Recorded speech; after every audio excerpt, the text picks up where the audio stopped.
Hello student, कैसे हैं आप सभी। आशा है आप सभी बहुत अच्छे होंगे और अपने उद्देश्य के प्रति सजग होंगे, ऐसी ही मेरी कामना है। आज मैं आप लोगों के लिए छंद छंद क्या होता है, छंद लेकर आई हूँ। तो आइए चलिए शुरू करते हैं कि छंद का अर्थ क्या है। सबसे पहले हम जानेंगे कि छंद किसे कहते हैं और किससे बना है छंद। तो यहाँ छंद शब्द छद धातु से बना है। किससे बना है? छद धातु से बना है, जिसका अर्थ होता है आह्लादित करना या खुश करना। आह्लादित करना या खुश करना इसका अर्थ है। और छंद का दूसरा नाम होता है पिंगल, क्योंकि इसके जो प्रणेता थे वो पिंगल ऋषि थे, इसीलिए इसे पिंगल भी कहा जाता है। और इसका जो उल्लेख है सबसे पहले ऋग्वेद में हुआ था। आइए अब हम इसकी परिभाषा जान लेते हैं कि इसकी परिभाषा क्या है। तो देखिए, अक्षरों की संख्या एवं क्रम, मात्रा, गणना तथा यति गति से संबंधित विशिष्ट नियमों से नियोजित पद्य रचना क्या कहलाती है? छंद कहलाती है। या हम ऐसे भी कह सकते हैं कि जिस पद्य रचना में तुक, लय, छंद, यति, गति का जो विशेष ध्यान रखा जाता है उसे हम क्या कहते हैं? उसे हम छंद कहते हैं। अब छंद के अंग कितने होते हैं हम ये जान लेते हैं कि छंद के, क्योंकि जब तक हम अंग नहीं जानेंगे तब तक हम आगे की प्रक्रिया को पूरा नहीं कर सकते। तो छंद के हमारे 7 अंग होते हैं। सबसे पहले है चरण या पाद। इसे क्या कहेंगे? चरण या पाद कहेंगे। तो चरण किसे कहते हैं? 4 पंक्तियों की एक जो क्या होती है, 4 पंक्तियां एक छंद की जो एक पंक्ति पाद कहलाती है। इसमें क्या होती है? 4 पंक्तियां होती हैं और एक छंद की जो पंक्ति होती है वो क्या कहलाती है? पाद कहलाती है। और ये क्या होते हैं? 1 और 3 जो विषम होते हैं और 2 और 4 सम होते हैं। 2 और 4 इसमें सम होते हैं। अब वर्ण और मात्रा। अब नंबर 2 पर है वर्ण मात्रा। वर्ण किसे कहते हैं? तो एक स्वर वाली ध्वनिया को जो क्या कहते हैं? वर्ण कहते हैं। या हम ऐसे भी कह सकते हैं कि वर्ण किसे कहते हैं कि जिस वर्ण भाषा की सबसे छोटी इकाई है, जिसके हम खंड नहीं कर सकते, टुकड़े नहीं कर सकते।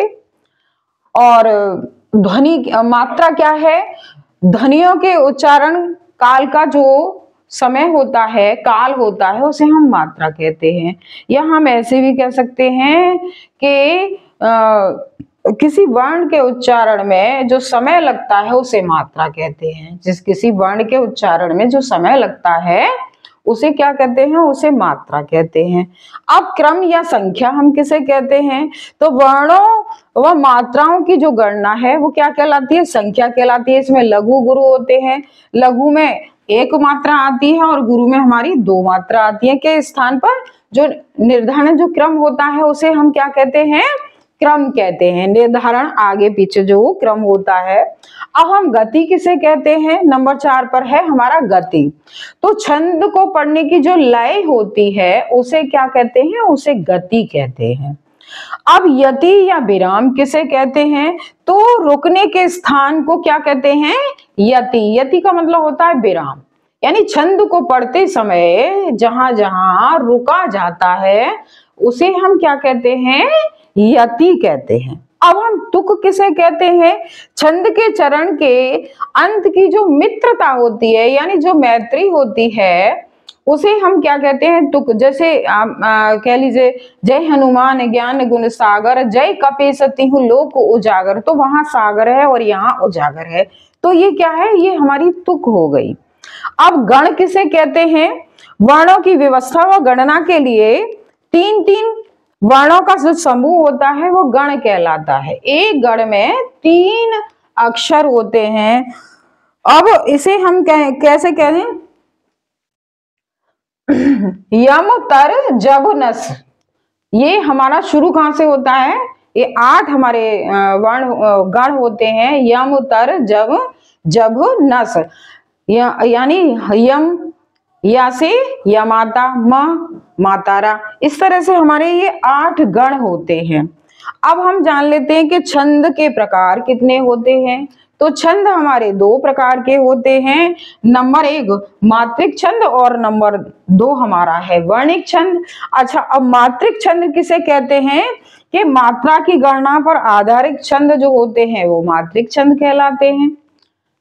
और वर्णिक छंद किसे कहते हैं, जो वर्णों के वर्ण गणना के आधार पर रचे गए जो छंद हैं, गणना के आधार जिनकी रचना की जाती है, उसे हम क्या कहते हैं, उसे हम वर्णिक छंद कहते हैं। तो आज का टॉपिक यहीं तक। अगर मेरा वीडियो आपको पसंद आया हो तो लाइक कीजिए, सब्सक्राइब कीजिए, शेयर कीजिए। धन्यवाद।